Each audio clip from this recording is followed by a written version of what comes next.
Patron, Mr. P baby. Squad, Exodus Nakaila. Exodus. Respect it. Fuck them haters. Y'all fuck them, fuck them, fuck them, fuck them. Y'all already know. Baby.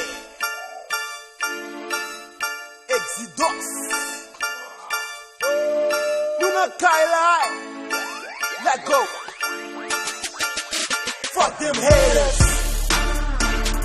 Fuck them, fuck them, fuck them haters. Fuck them haters. What? Fuck them, fuck them, fuck them haters. What? Fuck them haters.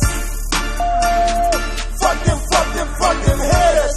Squad, patron. Fuck them haters. Fuck them, fuck them, fuck them haters. Why you hate, nigga?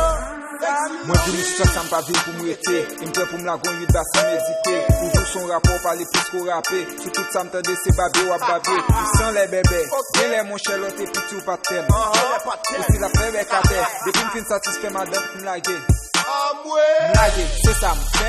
FKD, se sa mfe. Pa vin ou ki pou sove ou. Pa vin ou ki pou sove ou. Direct kon mal fini. Do pou fè sa ouvet yo. Ou pa pou minute pou vin. Mr. P Nakaila. Sou chwak sa, depi ou an le mette wate. Sou tak mene koun wap trene. Si ou populaire pou ki ou hey. Nego koun yam kono son fake.